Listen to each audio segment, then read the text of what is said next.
What is up? Welcome to Etsy Jam. So you're working on your SEO and you found a keyword. Is it a good keyword? Will it work for you? Will it end up with sales? In this episode, we walk you through Marmalead's keyword decision tree and show you 6 steps you can follow to decide if a keyword will work for you. What is up? Welcome to Etsy Jam, the podcast where we have Scooby-licious conversations about serious topics. I am Gordon from Marmalead. I am Richie from Marmalead. I don't know what that means right there, but fortunately I know what Marmalead is. So Marmalead is the best Etsy SEO and market research tool for serious sellers. We're very serious about the serious part. So if you are an Etsy seller and are serious about your Etsy shop, go check out some Marmalead, marmalead.com. It's also what allows Gordon and I to do Etsy Jam because we do Marmalead full time. So we're all over it all the time, getting sticky with it. Gordon, what are we talking about today? We are talking about keywords. Keywords. Interesting. We don't talk about keywords very often, do we? No. And they're kind of a big part of SEO. Imagine that. Yeah, that's right. And you know, it's not always simple when you look at a keyword to know whether or not it's a good keyword. I find that we get a lot of questions that are just it's like hey, kind of random question right here in the middle of the process, but the process might start up here and then go down to the bottom. But there's a question that kind of comes up right in the middle of it, and it's like, okay, I can answer that question about a keyword, and like, yes, like kind of like you want that to be part of your keyword, but that's not everything. Yeah. But it's hard to explain the entire process. Yeah. And it's also hard. It would be very difficult for Marmalead to tell you whether or not a keyword is good for you, like black or white. You can't like, here's a keyword. Is it good for me? Right. That it's something that you as the seller need to have more input on and helping figure this out. So we can help you in that process. And we obviously want to do our best to help you in that process and figuring out if a keyword is good or not. And we can do a lot of things inside of Marmalead to help you figure out whether or not a keyword is good. But it's not super straightforward to just say, black or white, yes or no, this keyword is going to work for you. And that'll be more clear here as we kind of continue to talk about it. Yeah, I like to say there are things that we know, such as like how to structure keywords in your listings, where they go in your titles, putting them in your tags, matching them to your title, stuff like that. Things that help Etsy in search find your listing and understand that, oh, this listing is about silver starfishes. Great. Like that we know a lot about, right? But it's that other part that, is this a good keyword for me part that's more difficult. And there's not just a math formula. They can figure that out for certain. Right. It is, I feel like we've used this example before, but it's like the Alaskan Gold Rush TV show, right? Some of those guys, somebody in town is like, hey, I hear there's gold up in those hills. And they're like, awesome. And they go out and they get their machines, they go up there and they spend months digging, and guess what? There's no gold. Because there's kind of hearsay. Some dude in town is like, hey, I hear there's gold up there. Yeah. And they get all excited. But then the other ones, the smart ones, they get someone out and they drill a bunch of test holes and they take core samples. They look at them and they say, guess what, guys? There's no gold in any of these core samples. Chances are, if you dig up all this dirt, there's nothing there, right? The core samples didn't find any gold. What are the chances you're going to find gold if you dig it all up in a whole field worth? Meanwhile, if you get gold in those core samples, we don't know how much gold is there, but there's something. There's a good indication you're going to find gold there. There's a good indication that that one spot you drilled was not the only spot with gold. So it's like art and science. So how do we find gold? Well, use Marmalead to, take your core samples, right? To look for indications that this could be a good keyword. But at that point, you really need to start addressing, is this a good keyword for me in my particular listing? Yeah. And your shop could be very different than someone else's shop, even if you're selling the same sort of products. A keyword that works well for you isn't necessarily going to work well for another seller, even in your same space. And that's why, these keywords can be very, very specific to an individual seller or an individual listing. Agreed. Yeah. Yeah. Your shop should be different than the others. Yeah. So, you will get results will vary. All right. So we took our core samples, right? Now, how do we go about looking at these things and figuring out whether or not what we have in our hands is gold or pyrite? Well, for the purposes of this discussion, we should probably assume that you already have a list of keywords that you want to evaluate. And then we're going to use our handy dandy decision tree that we've recently put together, which addresses a lot of those questions where people are like, hey, so-and-so, is this a good keyword? And it's like, well, it depends. Or asking a question about, is this how you figure out if a keyword is good? Well, there's many steps to it. So we put all the steps together in a process so you can see exactly how we recommend you decide if this keyword is actually a good fit for you. Yeah. And if you want to go ahead and pull this up while we're talking through it and you kind of want to follow along with us, or if you want to reference it after the fact, you can find the keyword decision tree at marmalead.com/help. And it'll be on that page. It's actually one of the first links off the top of the page. That it is. And there's a print-friendly version too, which had been requested. So go ahead and check that out. All right. So at the very top of this decision tree is engagement at least moderate? Okay. As you get more comfortable and as you feel like you can have a level of expertise where you can kind of do whatever you want, fantastic. You can go ahead and target something that's low if you think that's a good fit for you. But for the purposes of just kind of education and addressing everybody, we think it should be at least moderate engagement. Yeah.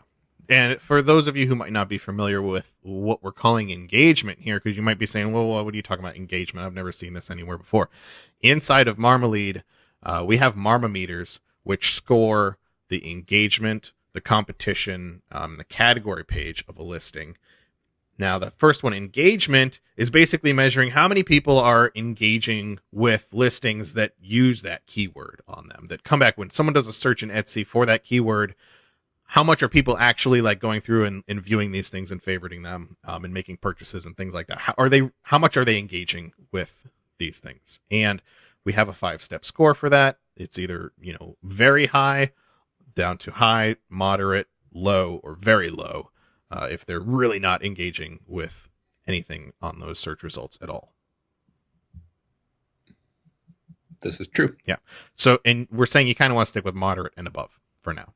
So, if you look at your keyword and you do a search in Marmalead and it comes back and it says, the engagement for this keyword is low. At this point, unless you're an expert and you know exactly what you're doing here, you're probably going to want to, maybe abandon that keyword or maybe tweak it a little bit so that you can find something that's similar to that keyword but has a higher engagement score on it. And you can oftentimes do that if the keyword is too specific. So if it's targeting a really niche thing that, not many people are searching for and not many people are going through and clicking and interacting with and stuff like that inside of Etsy, try to broaden it a little bit. And maybe remove some of the words that are part of that keyword phrase, or somehow make it a little less specific if you can. Do you have an example of that? Let me think here. So let's say mason jar sconce. Let's say that's the keyword that I'm looking at. Okay. Now, engagement for this keyword happens to be very high. It has good engagement, but let's pretend it didn't, because this is a very specific thing. Mason jar sconce is a very specific keyword phrase, and by the time someone is searching for this, they know exactly what they're looking for. But if engagement came back and it said this had low engagement, it would mean that not that many people were searching for it, or if they were searching for it and then they're seeing the results on Etsy, they're not clicking. Okay, and now this can happen even if it is a good keyword and it would otherwise describe your listing perfectly, if somebody does a search and they get back like 6 listings because it's really specific and not that many people have things in that space, they might look at that and say like, oh, okay, well, I could buy one of these 6 things, but I really feel like there should be more to pick from. So maybe I just used the wrong search term. So let me search for something else. And they won't actually go ahead and engage with any of those listings, even though that's what they're actually looking for. So you could take something like mason jar sconce and change it to jar sconce, or something similar that would still describe, what it is, but not as specific. It's a good example. Good example. And Thanks. with that engagement, an example of something that people might search and then be a little surprised at what the results are and not doing a lot of engaging would be thongs, actually. That's something that has come up. Apparently in the overseas market, sandals, flip-flops, as we typically call them. They typically call them just thongs, is what I hear. And we've had a couple people comment in Facebook group over the years that they did a search on Etsy for thongs, and they were expecting to see sandals, and that's not what they saw. No. So it sounded like they weren't doing a lot of engaging. They searched, then they were surprised, and then they backed up and refined their search. Yeah. So if you were selling flip-flops and you're thinking that thong is an excellent keyword for you, right? Because maybe people do a lot of searching for that. Yeah. The engagement would kind of tell a different story. So what do they call undergarments with less material in the back then, if not thongs? That's a good question. I don't even know. I didn't follow. Yeah. We'll have to find out. Well, we can ask our overseas listeners. Yeah. Let us know. And they might still call them that. Maybe it's called a sandal. Know what you're talking about. Or a flip-flop. Yeah, a flip-flop. That's for obvious reasons. Obvious. Perfect. Yeah. And if it's not obvious enough, just email Kevin and he'll tell you why. Yeah, that's another good example why the engagement that you're seeing isn't as high as you might expect on a keyword. So if it is, let's say, okay, cool, we did our search inside of Marmalead, and engagement score is, it's either moderate or high or very high, which is fantastic if you can find a keyword with very high engagement. Does that mean this is a good keyword? Am I good to go? Can I just slap this on all my listings now? No. Oh. No, it's burst your bubble. But you just move down to the next step. Yeah. So we want to move over there. Okay. Okay, next question is the level of competition in a range where I can be on the first couple of pages? Yeah. So wait a minute. Now we're talking about engagement. We said it's very high, so shouldn't we be all good here? Yeah. Why can't I just use this? It says very good. This is all confusing me now. Well, competition. The best way to explain this is, well, again, the Marmaleader has different levels of competition. Yeah. And depending on your shop and, well, different factors such as, listing quality score, stuff like that, how well your shop is or how well your listing is performing already, and how recently it's been renewed, kind of depends on where it's going to go. And this is kind of one of those things where you kind of have to feel out. We don't know what level of competition your particular listing can rank for. We don't know. So you're going to have to test it out. And you might find that you can actually get on the first couple pages for this particular listing of a very high competition keyword. But you might also find out that you need to start out with something that is low competition, and then build up somewhat of a track record. So Etsy, this is the one where I like to put an example of kind of like proving yourself. You start out in like a lower level, like you're down here at a beginner, and then as you prove yourself, you like move up into different categories. You get like a different division. All of a sudden, I don't know. Gordon, what's a non-sports analogy for this? First, I was thinking karate with belts, and then when you said division, it made me think of like, AAA, AA, and that doesn't help either. Belts still make sense though. Okay. I think they still put those division. I think they do. I think they still call it a division. No, then I have nothing. You've got nothing? I have no non-sports analogy for that. But it makes sense what you're saying, right? you're able to compete with the big dogs. As you gain more clout, more experience, more sales, more positive reviews, better conversion rate on Etsy. All these things that Etsy likes to see in a shop. When a shop is doing well, these things are looking good. And it takes time. It's not like you can just open a shop and, throw the keyword of jewelry on your listing and expect to land on the first page. And it's because jewelry is so competitive. That is probably one of the most competitive spaces on Etsy.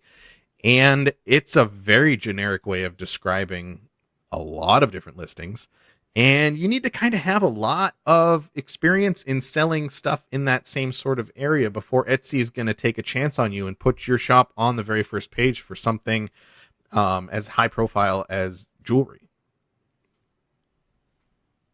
Yeah. I mean, there are so many listings there. And if you have, 40 some per page, Etsy has to choose. And they're going to pick the ones that are winning, right? Like you do the same thing. Whatever your top sellers are, that's what you're going to lead with. Yeah. And for Etsy, they're just a higher level. So they have all of these shops and all of these listings to choose from. They're going to pick the ones with the best chance of selling. And the only way to know that is to go on track record. Yep. And the only way for you as a seller to know if you can rank for a keyword of a certain level of competition is to try it. And how do you try that? You put the keyword, if it's a keyword you really want to target, you need to have it in your tags, and you need to match that exactly with what's in your title so that that's, letter for letter, the exact same between your title and your tags. Renew your listing and, switch your browser over to incognito or private browsing mode. Or you can use Marmalead to do this too, and do a search for that keyword and see what page your listing shows up on.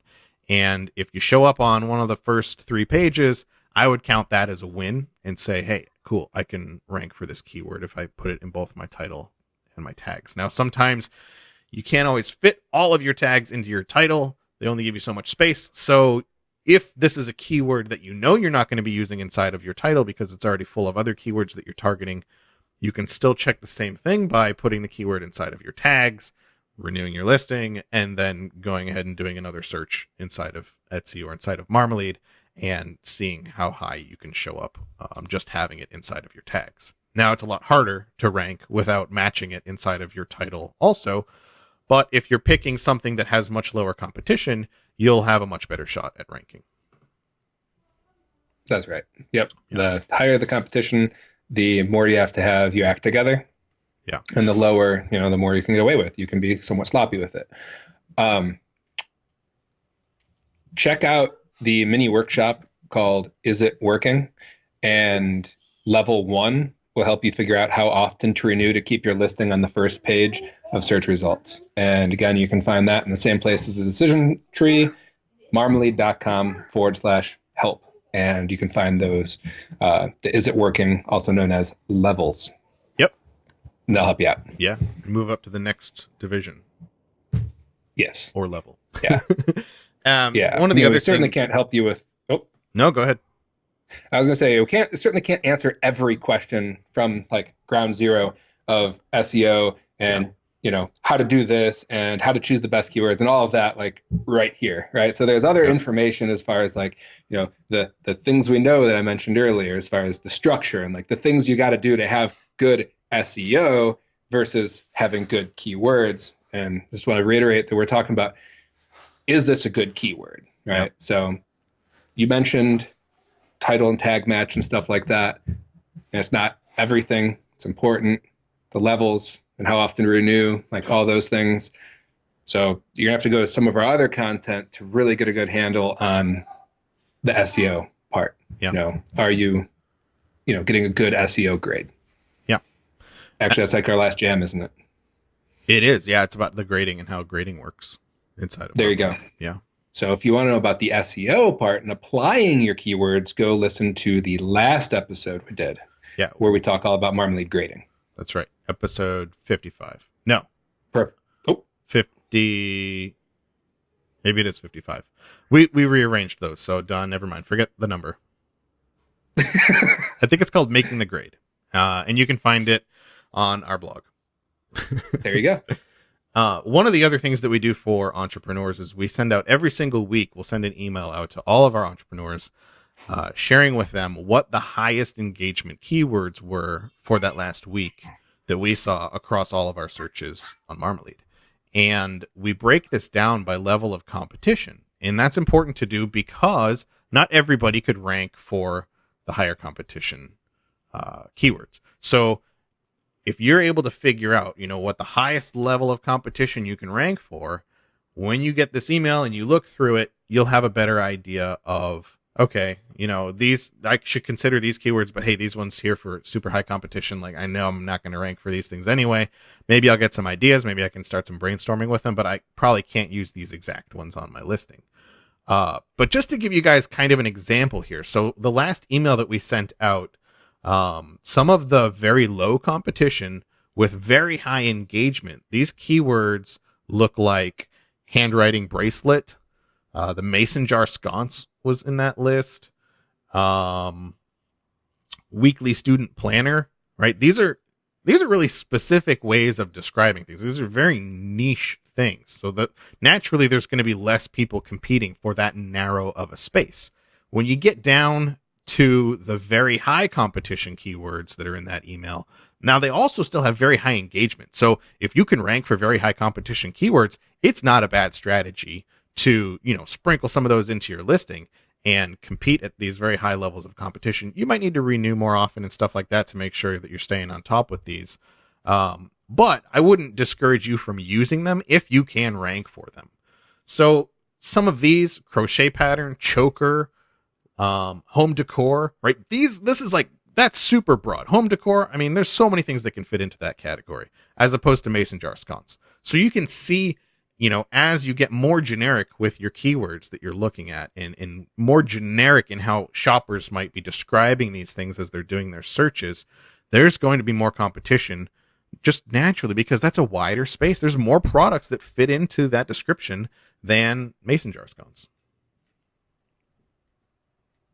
Makes sense. Yeah. And something really broad like that too, even though you might end up in the first couple pages, you might find that it's not really working for you and it's not worth that real estate. Yeah. Because, people are just looking up home decor. They're not actually buying that, maybe they're buying something else more, and you needed like something more targeted to really bring in those sales. Yeah. Again, it's one of the reasons why, because there are definitely be some things that if you show up on the front page of home decor, like that's exactly where you want to be, because people who are looking for that are actually going to see that, settle on it, and be right there. Mason jar sconce, though, I don't know. That seems a little bit more specific. Yeah. Right. So it doesn't seem like it seems more niched, I guess I should say. It doesn't seem like it's for everyone. Mm-hmm. Anyways. True. So let's say you do your search inside of Marmalead and your keyword engagement looks good. You've got high engagement on it. Competition is high or very high. You try to rank for it and you can't. You're nowhere in the top 100 search results. That's a bummer, right? But does it mean you shouldn't use that keyword? Yeah, it probably means you should not use that exact keyword. Do you have to throw it away completely? Not necessarily. You can try to make that keyword be more specific, right? So by being more specific, like we've been talking about in how we describe our listing, it lowers the amount of competition that we're going to be up against. So take your exact keyword that you have, sconce, let's say, and try to make it more specific to target a lower level of competition. You don't have to throw it away completely. Yeah, would mason jar be kind of rustic? Would be like a rustic sconce, and mason jar would fit there? Could be, yeah. Yeah. Because I'd definitely be more specific than just sconce. Yeah. When I think of sconce, I typically think of, I don't even know what the style would be called, but like the brass kind of, maybe Victorian or something like that. Could be. I have no idea what I'm talking about. So if anyone thinks I do, I don't. Yeah. I mean, I always thought a sconce was just like a wall candle holder. We had some at our house in Iowa that were like wrought iron tree branch looking things that were like wall sconces that we had candles on we really liked them. But yeah, it depends. Like if your sconce that you're making is rustic looking, and I would think a mason jar would fit into that category, right? Like that's another good way of describing that is using rustic sconce. And that would be a good way of making it more specific than just sconce, because I'm sure there's lots of other ones out there that are, maybe more natural looking with like tree branches and stuff like that, and maybe more modern looking. So by throwing something like rustic on there, like Richie's suggesting, is a good way of, niching down, getting more specific with how you're describing your actual listing. Makes sense. Yeah. All right. So now I've got a keyword that's got good engagement and it has a level of competition, and I've tried to rank for it and I know I can rank for it. So now I'm done, right? Now I know I can use this keyword. No. Nope, not quite yet. Killing me. But fortunately, this next one is kind of a gimme right now, because it is the category page low risk, and right now it is super low risk because Etsy has recently turned that off in their search. Yeah. So they must be listeners of the jams, or readers of what we have to say here at Marmalead, because we were not big fans of the category page. Yeah. And now it's off. I feel like it was confusing for shoppers. It was confusing for sellers too. Every time someone asked us about it and we tried to explain, what we're trying to do with the category page, it's a confusing thing. So, let's not dwell on it. let's pretend like Etsy is going to not reintroduce it in any sort of way, which hopefully they won't. Hopefully we're done with that. And so that's a gimme. We can move on to the next thing that we check for whether or not a keyword is a good one to use. What's kind of funny about that, though? What's that? There's all this information and dialogue out there about the category page, and now it's not there. So people are going to be out there looking for it. Yeah. And they're going to be asking tons of questions about, where do I find this category page? Find this category? Yeah, I'm sure it's in screenshots all over the place. You probably find it in your favorite blog, but. Oh yeah, I mean, you can find information about like Etsy SEO that's 10 years old now. That stuff just lives forever. Yeah. And people will abandon a lot of these things. So it'll be interesting to see over the years, assuming they never bring it back, like how 5 years from now, when someone's like, hey, where's this category page? And it's like, oh goodness, let's reminisce for a moment. Yeah. But we're beyond that. Yes. So what's the next thing in our decision tree that we want to look at? We don't have to worry about the category page anymore. I have a feeling this still doesn't mean I have a good keyword that I need to use. Your instinct is correct. It is. We want to take a little deeper look, okay? Because we want to be thorough here. So what we want to do here is we've gone through some real easy ones at this point, because the Marmometers tell us everything right there. Yep. But now we want to lay some eyes on a little bit more raw numbers. So we want to take a quick look at the matching listings table, which is a little bit further down the page. In Marmalead search results. In Marmalead search results, yes. The main search in Marmalead. Yeah. Not the comparison page search, not the storm, none of that stuff. Good old-fashioned search that's been with us from the beginning. That's the one. None of this fancy storm stuff. Not the fancy storm stuff. Not this time. No. So the number of views per week for most of the listings look strong, okay? Because sometimes you will get a couple listings that are just killing it for one reason or another, and it kind of can skew the results. So we want to just take a quick glance. You don't have to do any crazy math or anything. Just take a look at the table down there and be like, okay, are most of these listings getting good views? Are they strong? If they have strong engagement, chances are when you get ranked there too, you're going to as well. Do they all have to? No, because as we'll also address in a minute when we get to the photo section, there could be some listings on there that are there and they're not getting engaged with, but you might take a quick glance at it real quick, and there's a little thumbnail right there. You might take a glance at it and be like, oh wow, those photos are awful. I can see why people aren't clicking that. I can see why they're not engaging with that, but they are with the ones around it. Mm-hmm. So just make sure that you got views per week on these listings that you'd be happy with if you were among them. Might be the easiest way to say that. Yeah. And how do you know you're happy? I would go into my own shop stats and look at the number of views that any one of my listings usually expects to get in a week. And if it's about the same or better, then I'd be happy with that. We normally like to say something around 15 or 20, don't we? I know we've changed. We've been more or less lenient, dependent. It gets so tough to specific. Yeah.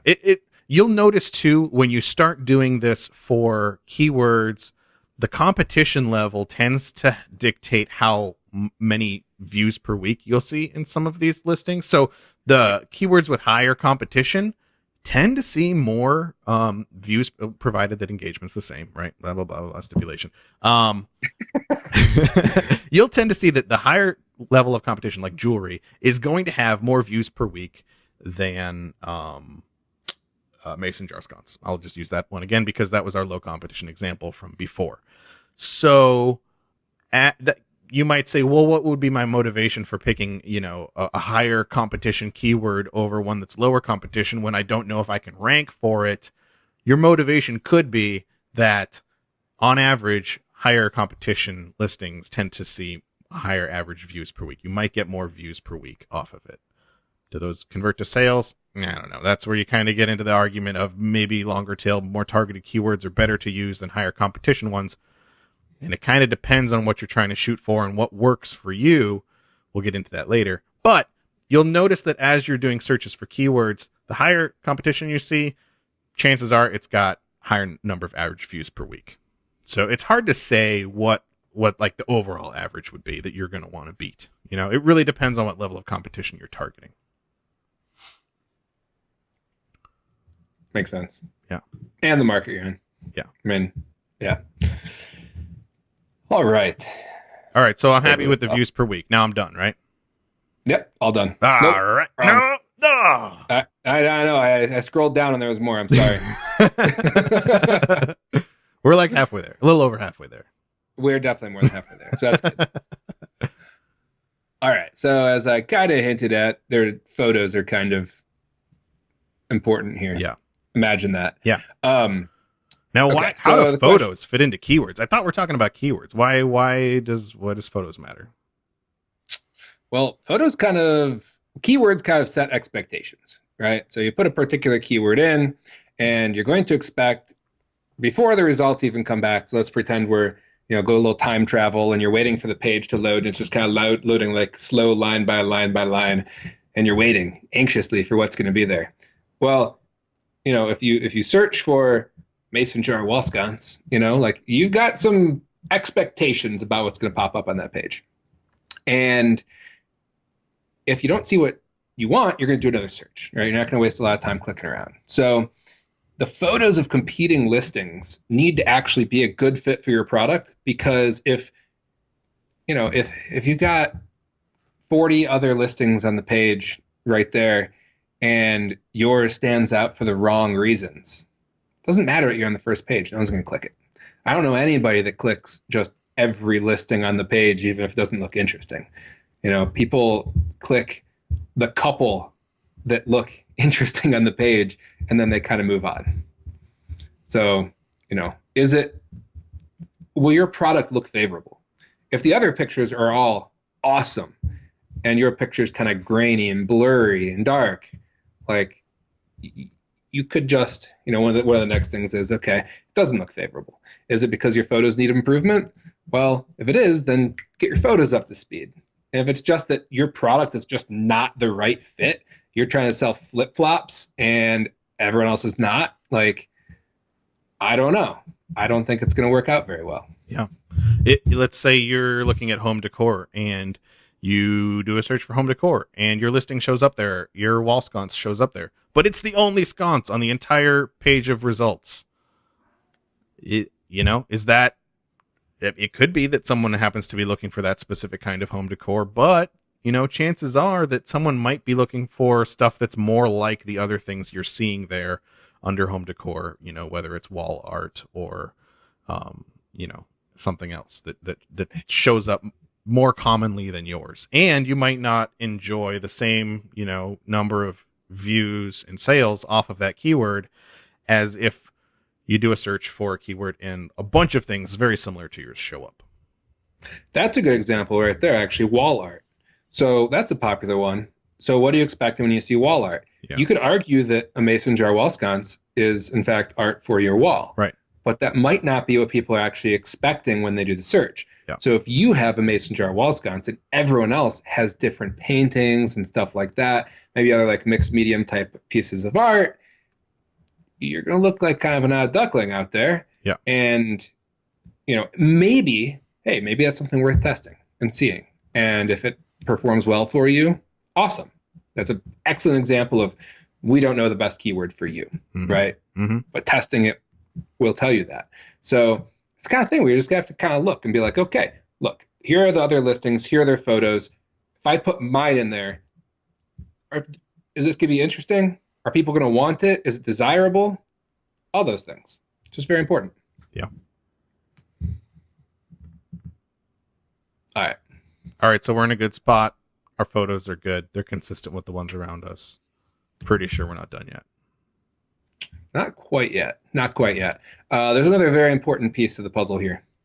Possibly the most important piece, because any one of these things really could make or break your sale, Mm-hmm. right? It's all going down the line of, is this person actually going to close the deal and take this thing home with them? Well, the next one is price. So is the price of my listing appropriate compared with the other results? I certainly don't mean, is it cheaper? Not, or even the same, right? Yeah. So the example we give is, if I want to be a high quality competitor, am I priced properly to let people know that? People are going to use price as a surrogate for quality, as they should. We are conditioned, rightfully, that and I know there's always exceptions to the rules, but for the most part, a higher priced product means a higher quality product. Obviously, the product has to actually reflect that and hold up under, those expectations. But assuming it does, you're looking, and if something is lower priced, immediately we're thinking, what's wrong with it? Mm-hmm. What's going on? Okay, why is this thing is mass cheaper produced? for a reason? Why is this cheaper? Yeah, exactly. Shops know, or shops, customers know that sometimes sellers will try to pick stuff up off of like Alibaba, AliExpress, stuff like that, resell it on Etsy, right? People are on the lookout. People are very sensitive to being scammed by things. Now, you might be the most honest, hardworking, just non-Alibaba buying, reselling. Exactly. Yeah. But they don't know that, right? Because they don't know you. They're buying online. And everyone is super, super, super sensitive to being scammed. Yeah. So if you set it up to be priced so, too good to be true, the old saying is, if it's too good to be true, it probably is. Yeah. So, don't run it that way. Yeah. But, yeah. So basically, just make sure your price is appropriate, right? Yeah. Be positioned where you belong. If you're the high quality product, be priced as a high quality product. If you're a nice and average right in the middle, then be right amongst them. Yeah. The way I really see this one too is when somebody does a search and they're looking at a bunch of things and they're finding like this is what they were actually looking for, and they're very happy, and they're starting to try to narrow this down and figure out like, okay, what do I actually want to buy out of this list of results that came back? They are going to be very aware of price. They probably have kind of a budget in mind of what they're expecting to spend. And as they're looking at more and more listings, they're seeing like, okay, well, this one's like $15. This one's like 20. This one's 25. This one's 19. Like, okay, so I'm looking at around like a $20 purchase here. Well, if yours shows up there and it's around $60, that you've caused them to pause and either not consider you completely, or really be, look at yours very scrutiningly. Is that word? Scrutiningly? Scrutinous? Scrutiny?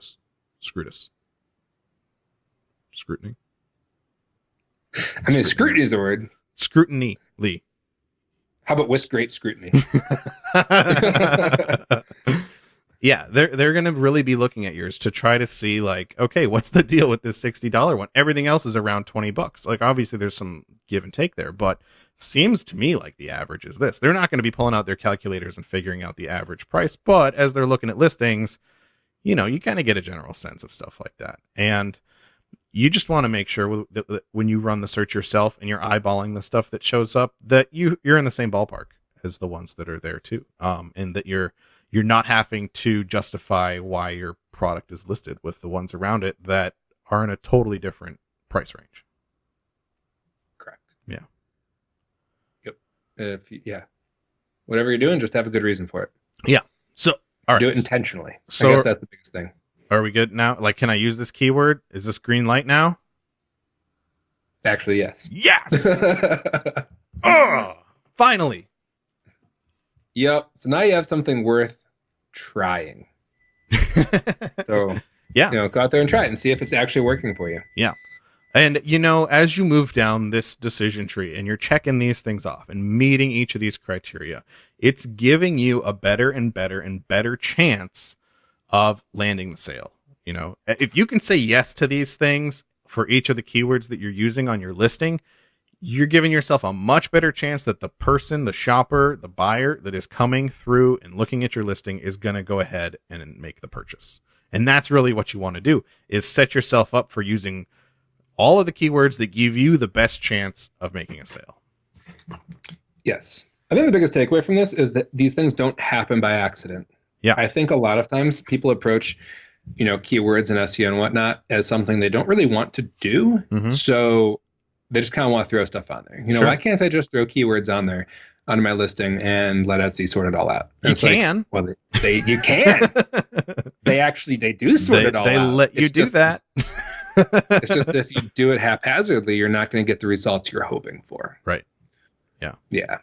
Unfortunately. Yeah. So, or fortunately, actually, because for the ones that are willing to do that work and to try things out, it's very rewarding. Yep.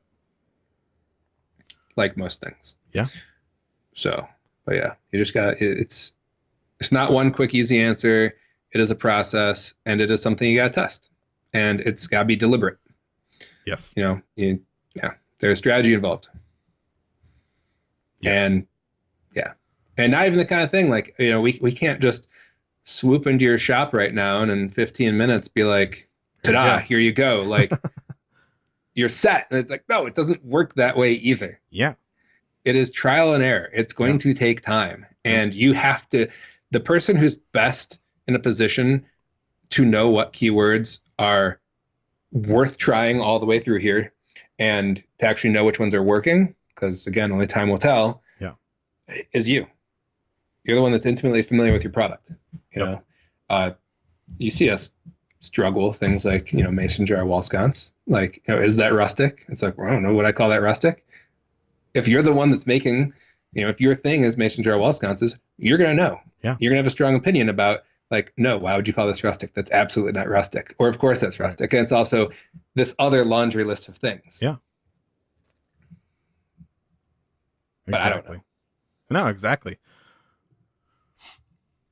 So you want to do one more quick spin through them?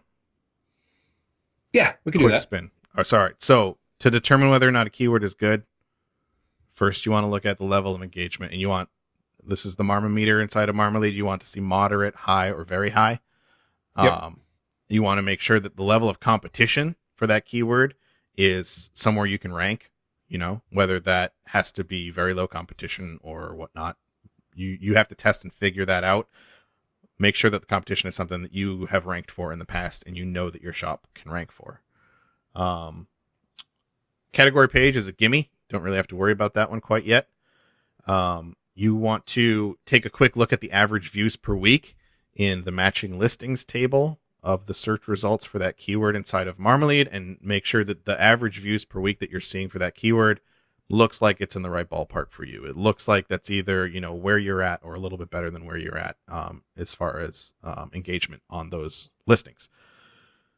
You want to take a look at the photos of the products around you. Now, you can either do this on Etsy or you can do it inside of Marmalead too. We return a bunch of photos of the listings, and we show obviously thumbnails and all of the matching items table too. So however you want to look at that, whether it's like the grid of listing photos or the table of matching items, take a look at the photos and make sure that, you are comfortable with being seen with those other things around you. Make sure you're feeling like it's describing everything together. You're not an oddball out there, and that, your photos can hold their own, and that you're not like looking at these things and thinking, wow, I definitely have the worst photo out of the group here. And then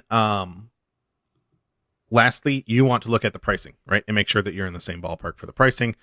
I mean, obviously pricing is a whole nother story, and we might do something down the road about pricing it and how to use market pricing to pick the best price and stuff like that. But I think just for the purposes of finding a good keyword, you want to make sure that you're in the right ballpark and you're not showing up with a bunch of listings that are either way more expensive than yours or way cheaper than yours. And once you can say that you've done all those things, you've found yourself a good keyword. So it's that easy.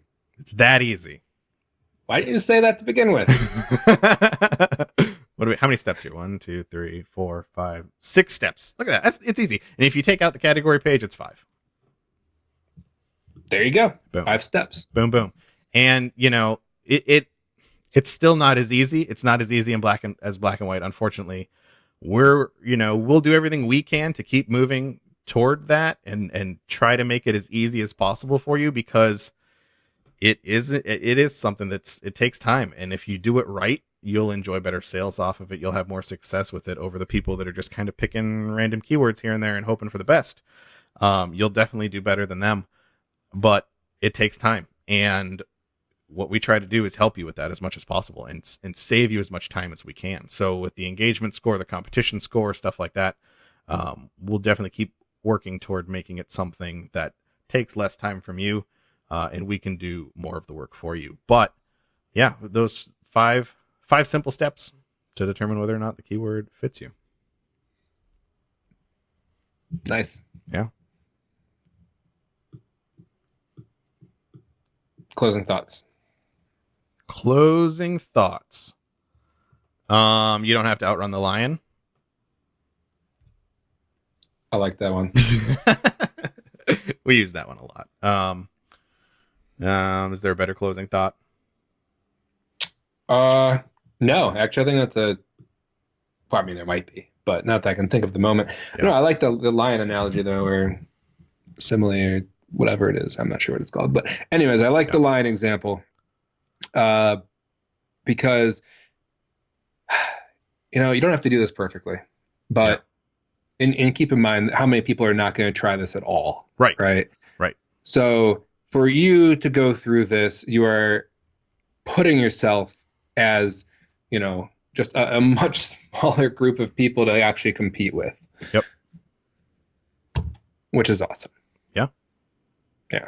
So the more work you put into it, the better. And we don't want you to work necessarily harder, but smarter. And that's why we put things like this together.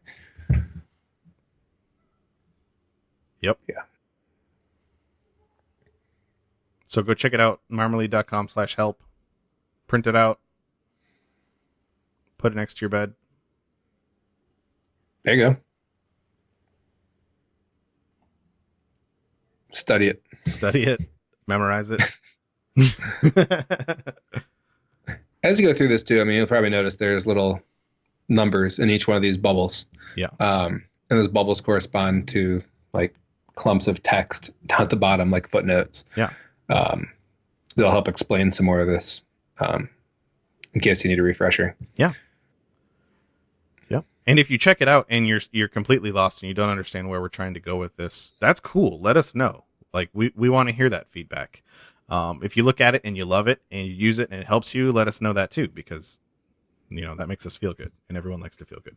But let us know what you think about the decision tree, especially if you're having issues with it too, because we want to keep tweaking this and making it as accurate as we possibly can and as helpful as we possibly can, so that when people pick this thing up, it makes sense to them and they can immediately run with it. So give us some feedback on it, and do that by emailing us at success@marmalead.com. We'll love to hear from you as always, and your feedback. Yeah, I would love to get more feedback on this. Yeah. Kind of makes me wonder if you guys are using it when I don't hear any feedback about it. It seems like it has downloads. Oh, it does. Yeah. Lots of people are actually going to see it and, are at least looking at it. Yeah. Just not getting a lot of feedback. So yeah, we need some stronger feelings. That's right. Let us know. Yeah. Yeah. Let those feelings out. Don't run away from your feelings. Embracing. All right. And then once again, you can find this thing at marmalade.com/help. It's right there at the top. And if you haven't signed up for Marmalade yet, I think the very first email that we send you has a link to the decision tree in it to get you started right off the bat. It does. Yeah. It does. Just rewrote that email. Boom. It's like the 5th time I've rewritten the welcome email. Yeah. We should probably re-record the welcome video for entrepreneurs. We haven't. That's an old video. Yeah. So you know what? If you're not yet an entrepreneur and you want to see the old video, the clock is ticking. Yeah. It's going away. Yeah. But on the same note, don't worry. Be happy. Don't worry, be happy. Sorry, don't delay upgrading thinking that you're going to miss the new one, because the new one's not going to be so great that you're going to want to like delay, right? Yeah. Don't want to give you a false expectation. Yeah, here. that's a really good point, man. Yeah, you definitely want Marmalade Entrepreneur today. And tomorrow. And tomorrow. Yes. Yeah. That's great. You sold me on it. I'm going to go buy me some Marmalade. You get to while you're there.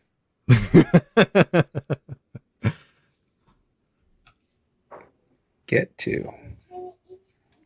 Perfect. Very good. What else? What else you got? I think that's it. I think that's the decision flow for finding a good keyword. All right. I don't really think I had much else. Unfortunate. Yeah.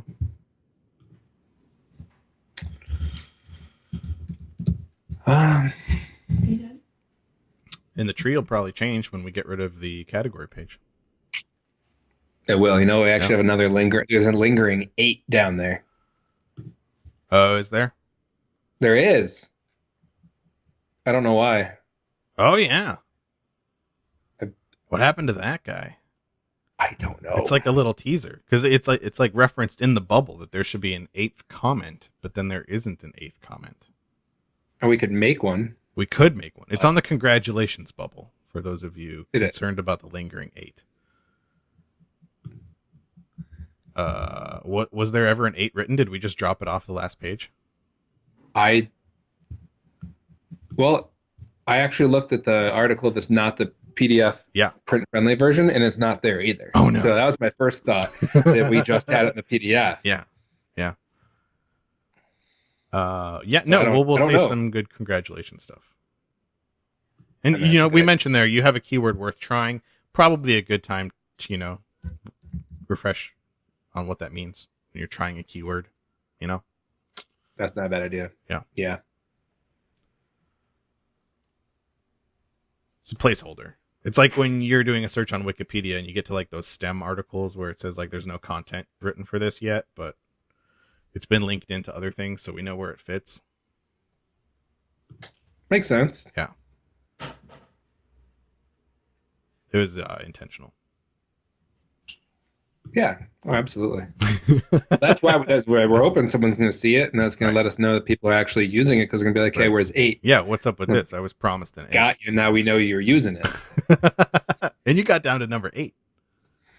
Yeah, but no one has been asking about where 8 is. Nobody did. So we caught you. Busted. You're not using it. Busted. So busted. Right? That's crazy. Yeah. I don't know. I don't know what to tell you.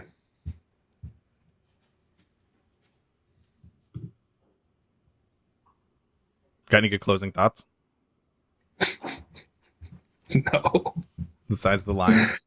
Something deep that's going to make us reflect for a while?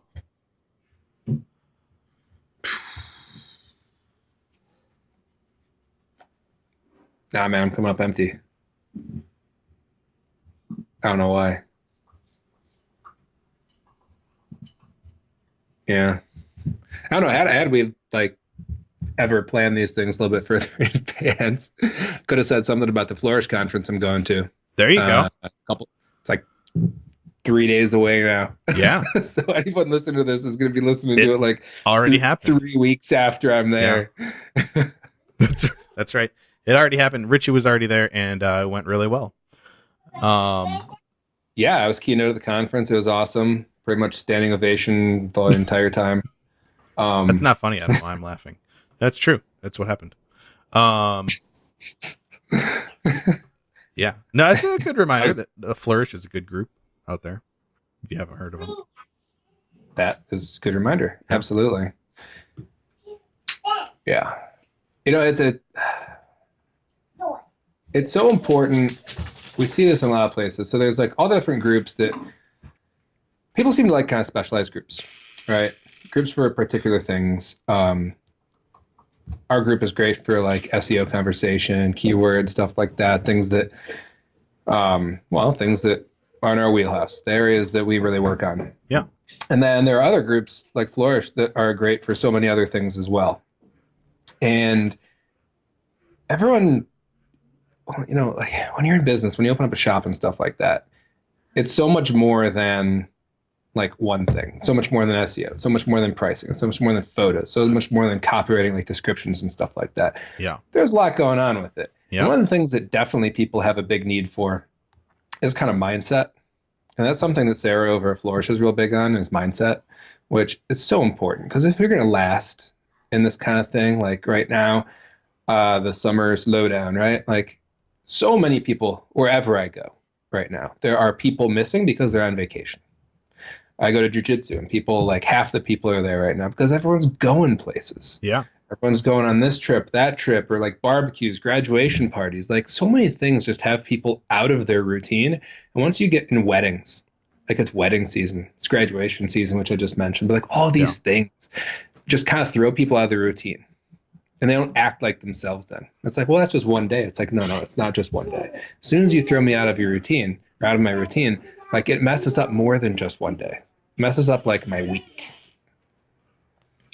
So anyways, summer slowdown. But to get through those things, mindset's so important. It's so important on what to focus on and what not to focus on, right? Could sit around, focus on all the, like, oh, things are slow, or to dwell on what's not working, right? So it's so important to have the people that you can talk to and, really stay on the right track with.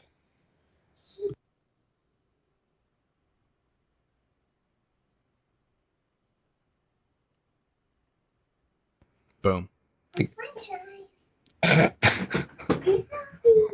Got nothing? No, I didn't. That was good. I like that. It's true. Oh, okay. Yeah. Awesome. So keep a positive mindset. Agreed. Yeah. And surround yourself with people who help you do that, not people who try to help you not do that. That's a good way to put it. Yeah. Yeah. I like to keep our group very positive as well. We don't get a lot of the other stuff. We still kind of stay specialized. Yeah. But I definitely am not a big fan of like venting in our group. Mm-hmm. Yeah. Actually, I think venting is kind of one of those things that doesn't need to be like, man, if you just had a group full of people venting, like that would not be very, like you come to the group to vent and then like you see all these other people venting and now like you have even more on you then. Yeah. You like I came with my problems and all of a sudden I read that. yours. Yeah. And all of a sudden I've got like even more weight to carry. And it's like, okay, what's going on here? Yeah. So it's almost like, maybe. Daddy, I need to go outside. What are you doing?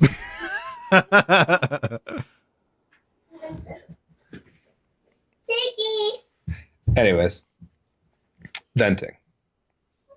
Instead of putting it on the internet where it lasts forever and you can remind yourself of it forever and ever, I like the idea of like, where like you write it down and like you set it on fire, like throw it in the fireplace, stuff like that, or tear it up into shreds and it's like it's gone. I think that's much better. Yeah. Get out of here. Don't start like a negativity journal and like just flip through it and be like, oh, that's good. Like, I totally forgot I was upset about that. Oh, that's right. I loved being upset about that. Man, do I miss Right? being upset about that. So if you want a negativity journal online, the Etsy forums are a perfect place to go. Yeah, and there's other Facebook groups just- for it too.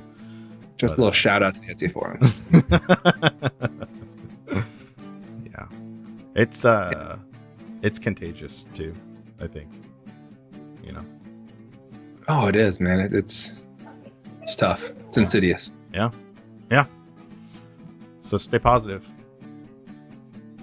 Stay positive, my friends.